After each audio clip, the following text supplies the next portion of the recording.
I am Vivienne, Angel of Democracy.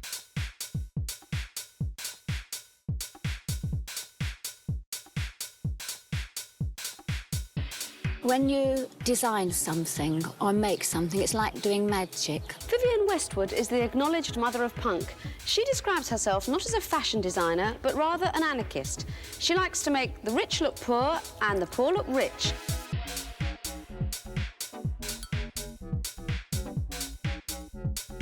What you have to remember is that it's the very original ideas, the way she works fabric, the things she does each time which nobody's done before, that eventually ricochet down to even the high street.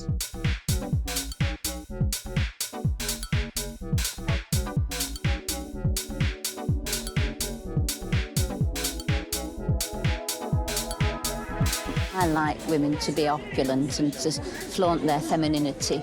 And I think it's natural to the human race to have very high heels, for example, and to change their bodies.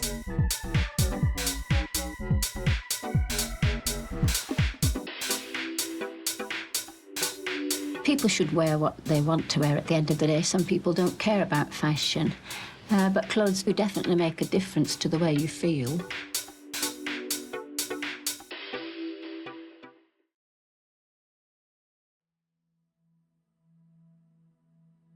Vivienne Isabel Swire was born on the 8th of April 1941. Her father worked as a cobbler and her mother worked at a nearby cotton mill. The eldest of 3 children, Vivienne grew up learning the Calvinist doctrine. Oh, an ideal childhood, a mother who just adored me, living in the countryside. This was in Derbyshire? Yeah, the boundaries keep changing. It was in Cheshire at the time, 12 miles from Manchester, but at the bottom of the Pennines, the most fantastic countryside. When she was 17, her family moved to Harlow, a town in the northwestern suburbs of London. She briefly attended Harrow Art College, where she studied fashion and silversmithing, but left after 1 term, as she mistakenly thought a working-class girl like me couldn't possibly make a living in the art world. After seeing an advertisement for typewriting courses, she settled on becoming a secretary. She started working at a local factory to save money for these courses. However, she changed her mind and started studying to become a school teacher. Vivienne never let go of her passion for design. She'd come home at night and work on jewellery. On the weekends, she'd head to Portobello Road Market to sell her creations. This didn't mark the start of her career in fashion. She didn't make much money from her designs. However, it was her way of keeping her dream alive.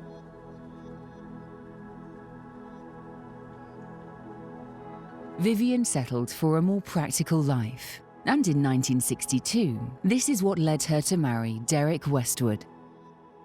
He was working as an apprentice at a local factory. And whilst the two of them got along fine, Vivienne said that she didn't want to marry him, but was afraid of giving up on a sure thing. They got married, and a year later, they had a son together. But ultimately, Vivienne got bored of her new domestic lifestyle.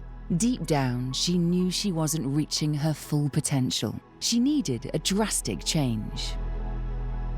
Vivienne's brother, Gordon Swire, introduced her to one of his closest friends, Malcolm McLaren.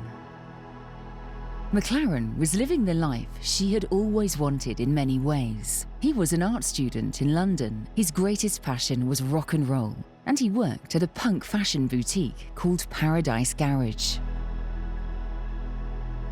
They quietly began dating, and in 1965, she filed for divorce from her husband to be with Malcolm. She was now able to live the life she had always imagined. Although she was still working as a teacher, he gave her the excitement she sought. Malcolm and his friend Patrick Casey acquired Paradise Garage in 1971, taking full ownership of the store. The thing they did first was change the name to Let It Rock, which they believed better reflected the store's more rock and roll inclined clientele.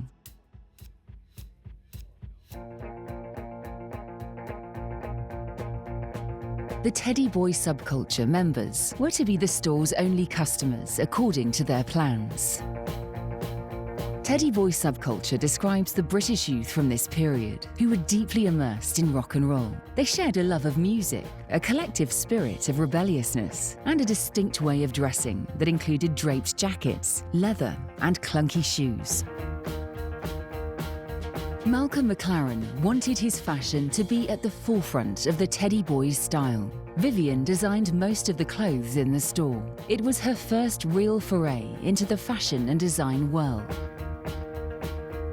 She primarily designed graphic t-shirts, but what distinguished hers was how provocative they were. Each piece had an underlying social or political message.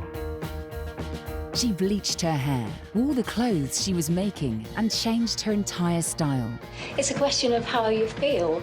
The point is to change yourself. And if But why? Why does one have to change? Because then you'll feel great. She had previously worried that pursuing a career in the arts wouldn't be dependable, but she had now realised that she would never honestly know unless she tried. She soon turned into a full-time designer. She moved into more than just t-shirts once she settled into her new role, designing shoes, dresses, punk-inspired jackets.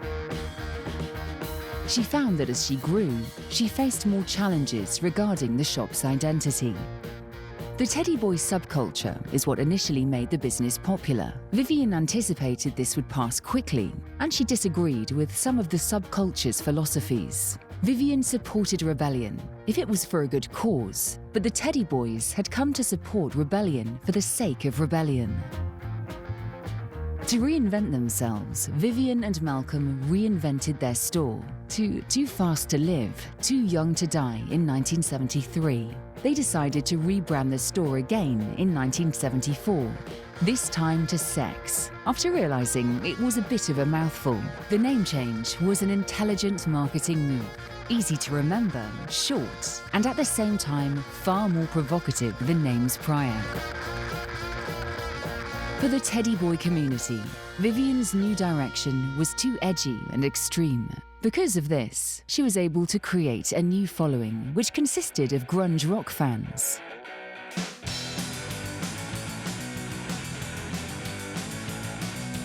When designing new pieces, she would ask herself, if I was in a mosh pit at a rock concert right now, what would people be wearing? And then, taking whatever came to mind, she added her flair and turned the ideas into reality. In only a couple of years, Sex was one of England's most famous fashion boutiques. Rock and roll enthusiasts came to the city from all across the country, and it turns out that some future rock icons did as well. Malcolm wanted to venture into the music industry. His focus was managing musicians. The New York Dolls were an American band that he first managed, and Vivienne even had an opportunity to create some of their stage costumes. Shortly after, the group split up, leaving Malcolm looking for his next venture. He realised that most of England's top rock musicians were already approaching him. They all bought their clothing from the Sex boutique, so all he had to do was hang out there and identify the top performers. Before long, he recruited 2 customers, Paul Cook and Steve Jones, and 1 store employee, Glenn Matlock, to form a band. Not long after that, he recruited John Lydon, better known as Johnny Rotten. Together they formed the Sex Pistols, the name of the band being a direct reference to the Sex boutique. People forget, you know, and in those days, I mean, you would be arrested for wearing those clothes. You know, at 9 years old, grown men would come and spit in my face in the street. Our windows were smashed at home. The NF would be outside and, you know, threatening us with death threats. That's what it was like. My mum's shop in the King's Road was continually smashed up by Chelsea fans. You know, when the Sex Pistols were #1, it was actually a blank on the charts because the establishment refused to recognise it. The Sex Pistols immediately rose to fame thanks to their controversial song, God Save the Queen. God save the Queen! capitalist regime. It made you a moron. Potential hate bomb. They came to represent what a punk rock band should be. They had a message, made excellent music, were rebellious, and most importantly for this story, they dressed the part. She created all of the Sex Pistols' attire, just like she had done for the New York Dolls. They gained popularity, and so did Vivienne's designs. It depends what you mean by hype. If it means really pushing things down people's throats by every kind of fiendish manner possible, then maybe there's a certain element of truth in that. But at the end of the day, you can't fool people. People either enjoy it by the act of discovering it for themselves, you know? And that can often happen through music or through a shop window or through being in a club and noticing someone who dances very well in a certain type of attire, and they begin to realise that person appears to them the epitome of doing something they want to do or looking like somebody they want to look like. However, the Sex Pistols' stratospheric rise was cut short. The members were soon at odds with one another due to drug use and ego clashes. Malcolm found managing them to be a nightmare, and he completely stopped communicating with Johnny Rotten. The band disbanded after their tour was through. Sid Vicious overdosed and died just 1 year after their breakup. Well, all I can say is that we really tried. Everybody tried to talk to him, Steve and Paul. And Malcolm even went to the extent of physically kidnapping Nancy at one time, knowing that she was an extremely bad influence on him in that direction. And certainly really tried everything he could do to talk to him. And you would get through to him, and then the next day you'd be back to square one again. Vivienne helped shape the aesthetic of the entire punk rock movement. It may have been the end for this band, but Vivienne's story was only just getting started.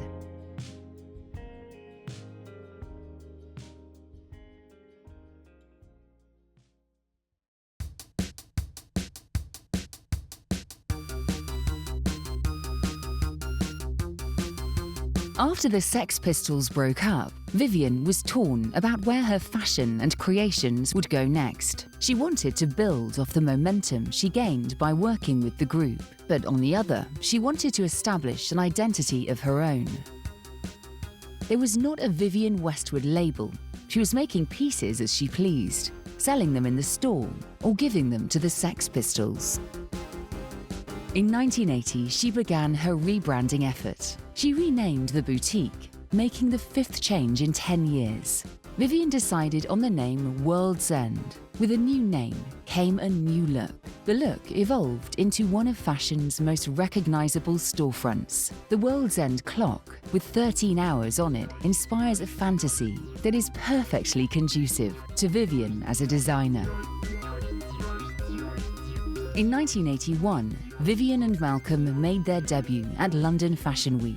The collection was called Pirates. Their designs were at the forefront of fashion's early 1980s neo-romantic movement. If she had presented a collection of dark, tight-fitting clothes, it would have left her further pigeonholed in the world of punk rock fashion. This movement led to a wave of nostalgia, featuring colourful masquerades of highwaymen, pirates, and other characters. Some people wore the pirate outfit, while many took elements from the collection and freely mixed them with other clothes. The tunic, with its powerful, meandering print, and the full-down stockings were particularly popular. She had a deep affinity for the craft of costume design, because most of her work up to this point had been creating things for people to perform in. This gave her confidence to choose a theme for the collection, and it worked. It was completely different to what other designers were creating at the time. It wasn't just a spectacle, the fashion choices were strong, and certain pieces, like the pirate boots, instantly became fan favorites. This was the collection that pushed Vivienne into the fashion industry spotlight. What I do is very good, and I know that I've put 100% everything I can into it.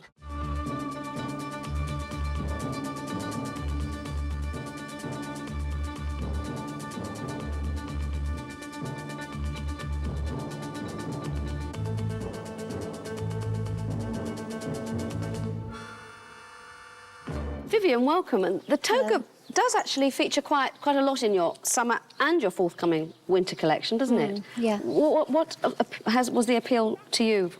Well, I think I shall go on featuring it anyway because it's such an original garment that I really just want to make full use of it. And every day I discover new possibilities. It can be that particular toga can be worn in many different ways, and I'm doing some other slightly different togas that you can just have a lot of different outfits from the one garment. But the inspiration of that originally was. The people after the French Revolution wanted to forget the French court and the king.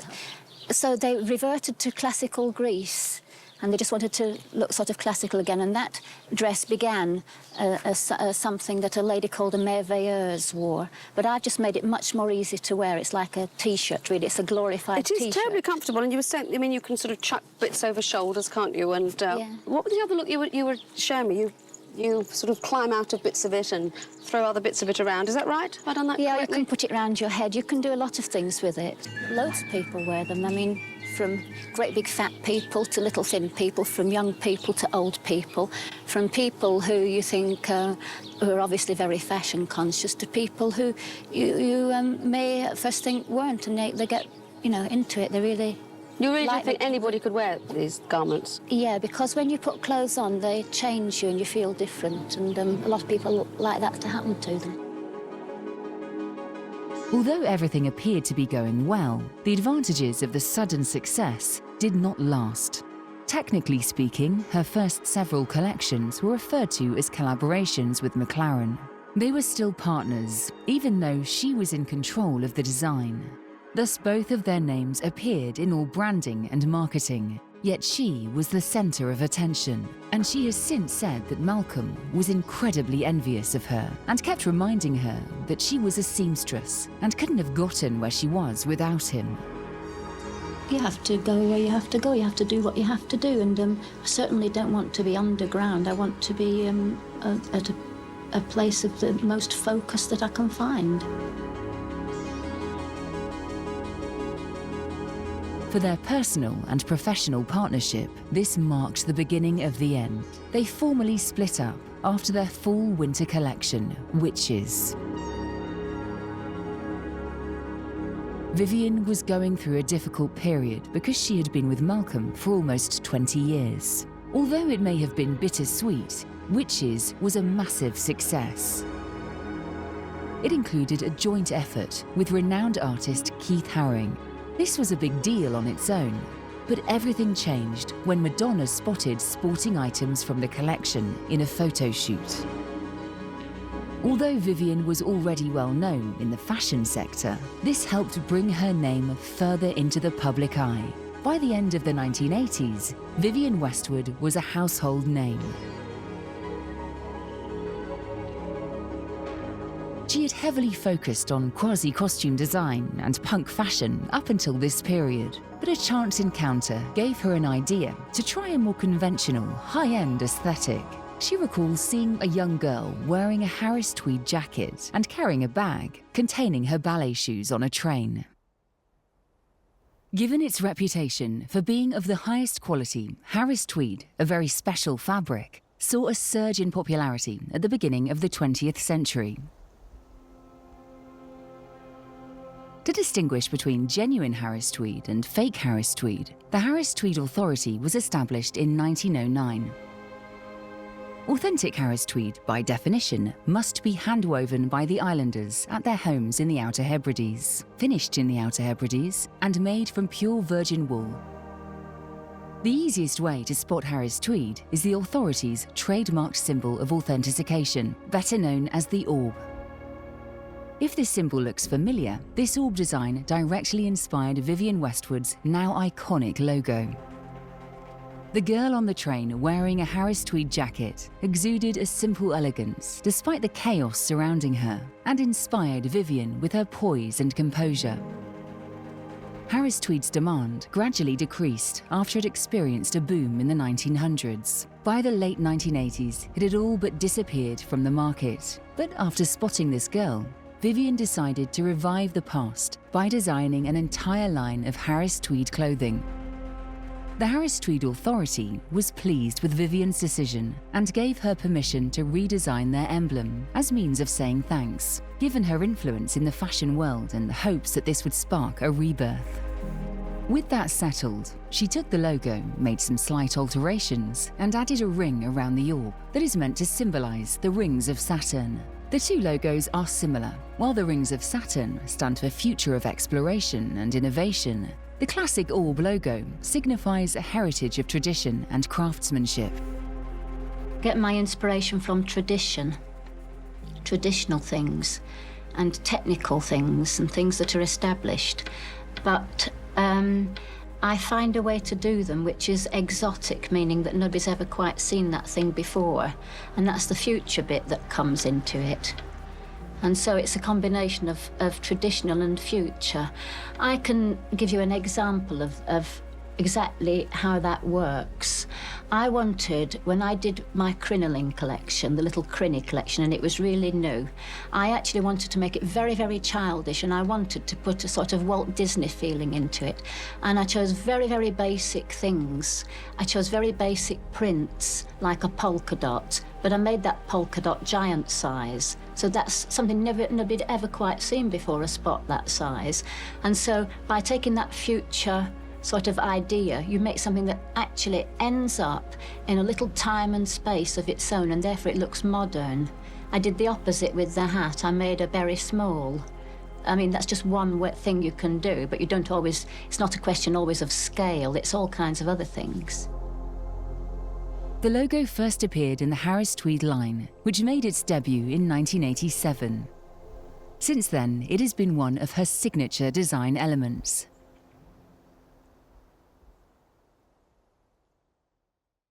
From the very day that one started to put holes in T-shirts, and especially I think this was an important thing. One day I made a T-shirt. A T-shirt is a T-shape like a body, but I put the hole for the head there, so that when you put it on, it didn't touch the body in the proper places. It was asymmetrical. It touched here and it was baggy there, for instance. And once I'd done that, then all the kids had a field day making clothes that didn't fit properly, jackets with points that came out here that would either fall off or get tucked in, long tube skirts that you could hardly walk in knits. I mean, I did all those things, and everybody else was doing them as well. She wasted little time attempting to dominate the fashion industry as the 1990s began. In 1990, she made the official launch of her first male collection in an effort to grow her label. She had created men's clothing in the past during her time with the Sex Pistols and Teddy Boy era, but this was a major deal because it was the first time she had made it available to the general public after establishing her own label. Between this and the women's wear collections that she was putting out, there was no denying she was one of the industry's most innovative designers.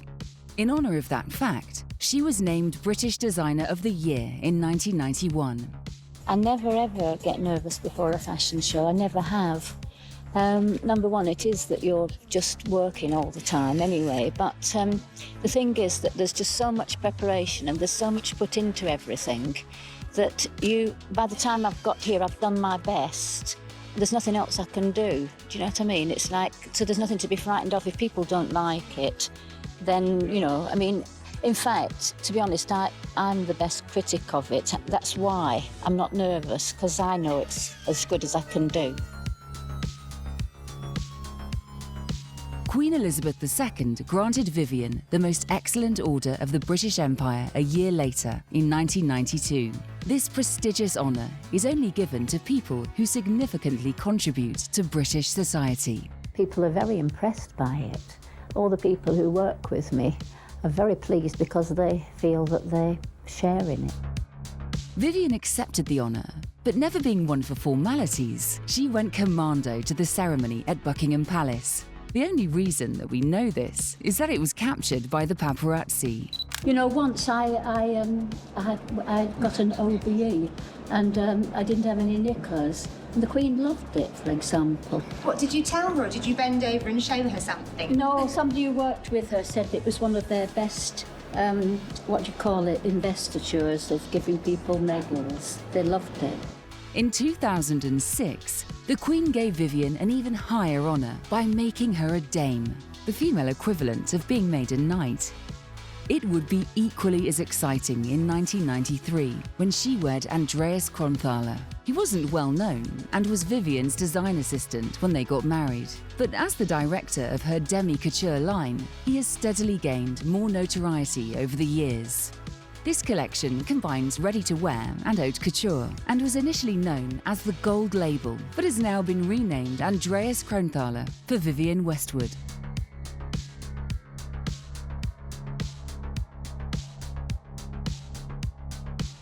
First time I did meet Naomi, she was 16 and she wanted to do my fashion show, and I didn't really believe that she would do it somehow, and but nevertheless we were kind of hoping, and it was all on a very sort of small scale, and nobody really properly got in touch with Naomi. We were not very organised, and she went to my shop, so I'm told. Correct me if I'm wrong, Naomi, but she went to my shop on a Saturday morning because the shop manager kept it open, and the show was later on, so he kept it open for half the day, and she went there and she said, "Can you tell me where Vivienne's fashion show is?" And he said, "Oh, you can't do that. You would be a bit too late for hair and makeup or whatever." So she just like blew away this amazing model, which would have been so fantastic to have. And we were just thinking, "Oh well, Naomi, she just said that." But in fact, she's an incredible woman, and she always does what she says she'll do. And anyway, and I missed a big opportunity there.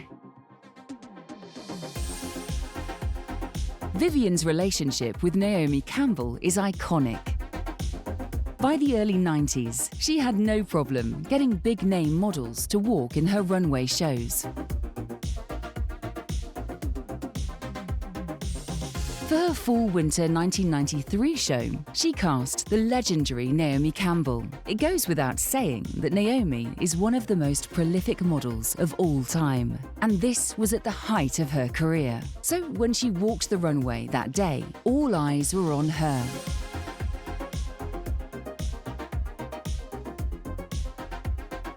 As she strutted down the runway for Vivienne's Anglomania collection, every model's worst nightmare became her reality as she lost her balance and fell to the ground. It may have been an accident, but photos of her smiling on the ground went viral, and this is looked back on as one of the most memorable moments in runway history.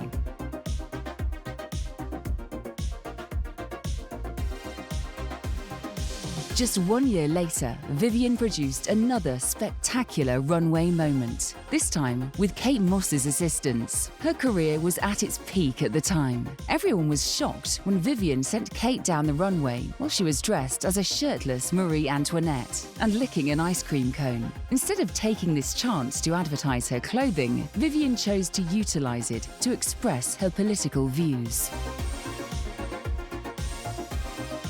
People love Vivienne's designs, but more importantly, they love Vivienne. This is why she has always been able to stay relevant.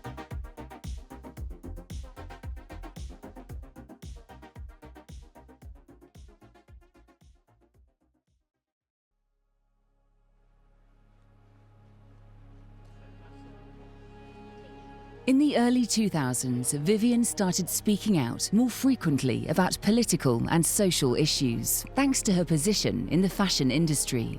She has generated significant amounts for numerous charities through her label and has openly allied herself with numerous political groups and figures. In 2007, she made it clear what her opinion was on anti-terror laws. Well, I just think that as a member of the public, I really feel most of the time that there's not very much you can do as one person to change anything, to make the world a better place.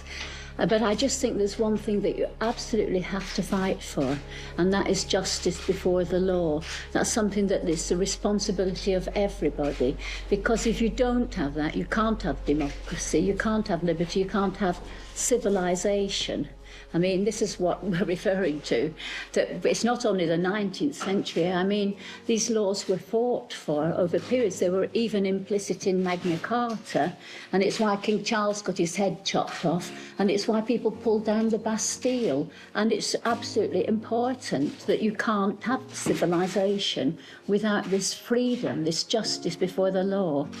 You can't have cults, you can't have anything without it. And apart from which, this T-shirt is really to ask the British people to use their imagination, what it would be like. You saw the little baby grow thing that I have as well. I mean, because that symbolises the future. These laws are going to be, you know, we have to do something about it. As the century progressed, she became more climate conscious and questioned how we could change to make the brand more environmentally friendly. Climate Revolution, Vivienne's activist team and website, launched in 2010. Well, we're joined now by the fashion designer and environmental campaigner Vivienne Westwood, who's passionate about highlighting climate change and how we source our energy. Earlier this month, she drove a tank up to David Cameron's constituency to protest about another controversial energy supply the government is pushing on with fracking. Well, I mean, you've managed to hold up fracking for a bit. Maybe permanently, but I doubt it. The big question is, if you don't have fracking, do you have nuclear? You continue to have the energy source of supply that you've already got from Norway or France or wherever it is. There's no reason to have your own nuclear energy. There's no reason to have your own fossil fuel energy. There would be reason to develop your own green economy, because green renewable energy is getting cheaper and cheaper all the time. But surely the big thing at the moment is we've got to reduce gas, we've got to reduce coal. And nuclear is potentially at least a kind of bridge between here and there. Well, when is this bridge going to happen? I mean, these projects keep getting delayed and delayed. We might as well be building our green energy, which is guaranteed to get cheaper and cheaper, and it should be ready before these things even start. Vivienne, your theme is really, one of the themes of your show this year is the uninhabitable land. I mean, what exactly are your concerns? Well, this is the map.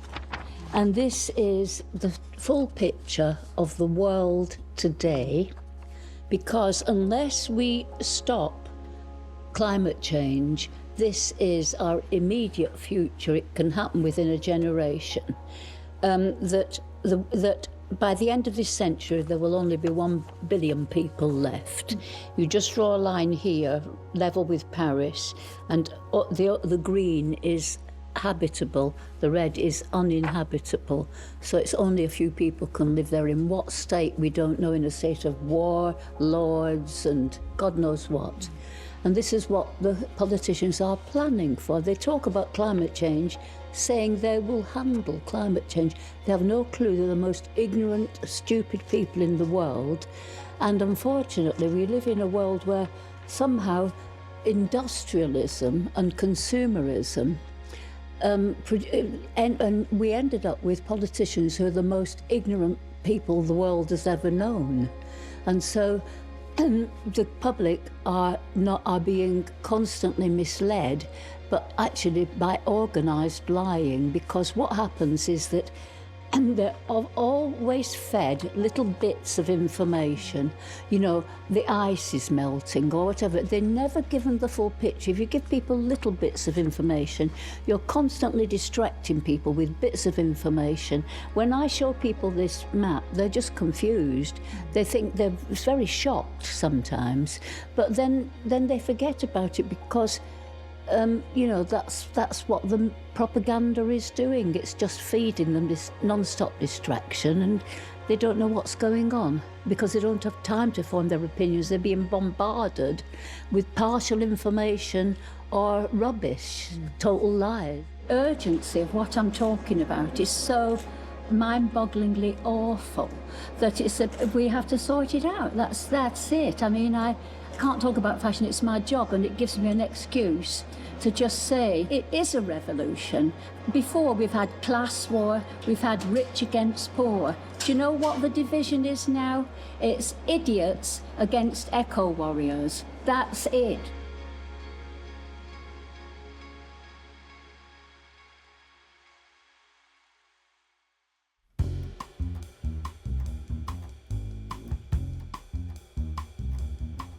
Her work made it to the big screen in the 2008 motion picture version of the television series Sex and the City. In the movie, Carrie Bradshaw and her longtime partner, Mr. Big, get engaged. She is asked to model wedding dresses because she writes for Vogue. And one of the designs is by Westwood. After receiving the dress as a gift, along with a personal note from Westwood, Carrie chooses to wear the Westwood outfit. And finally, Vivienne Westwood. A dress so special, it could bring a wedding tear from even the most unbelieving of women.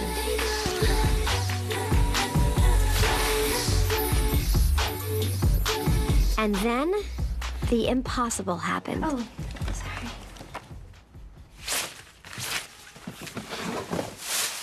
One of the most iconic aspects of the movie is the gorgeous wedding gown.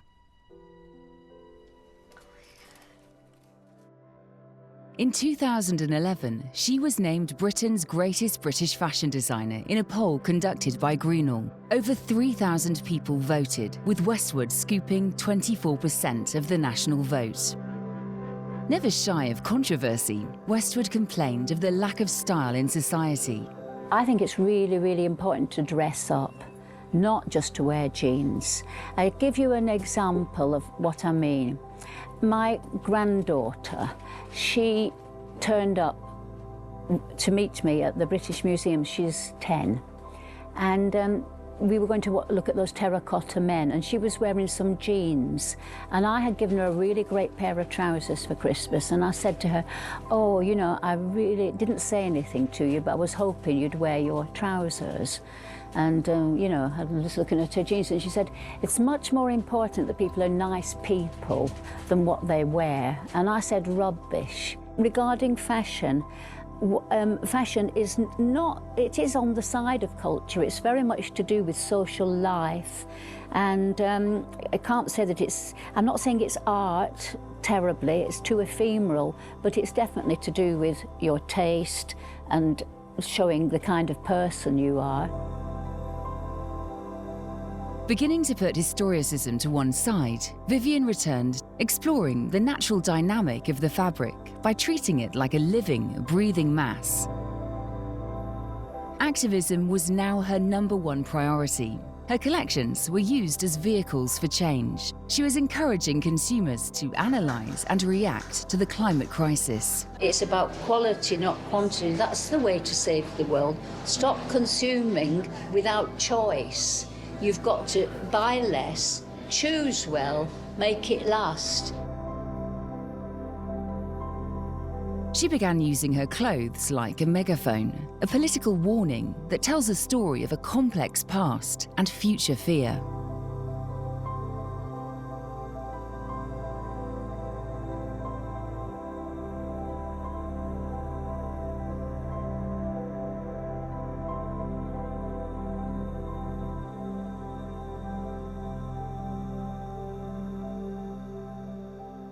Vivienne Westwood passed away on December the 29th, leaving an incredible mark, not only on the fashion world, but also on culture at large.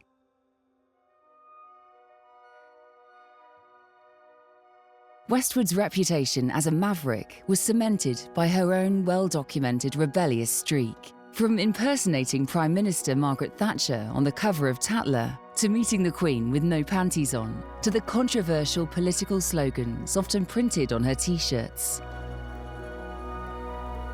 Almost none of the runway trends were reflected in Westwood's designs. Instead, they were influenced by her own particular obsessions.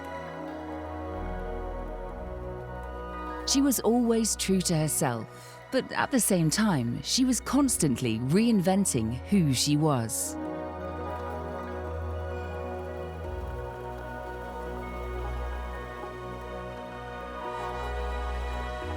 Westwood's political and fashion stances may have been what made her most punk. She warned us about climate change, opposed fracking, defended controversial characters like Julian Assange, and engaged in media-savvy stunts to promote her favourite causes, before the designer-turned-activist trend emerged. And as the person at the helm of the rare woman-led independent brand in fashion at the time, she was a feminist inspiration. Westwood's name is now beloved within the industry she aimed to disrupt. She was never interested in being remembered as an icon, as she stated cheekily in one interview. 10 years after I'm dead, nobody will even remember. It doesn't matter. I don't care. I just want to save the world. Westwood's trailblazing spirit will live on, not just in the fashion canon, but also in the next generation of designers who dare to challenge it, inventing new aesthetics and forms of dissent in the process.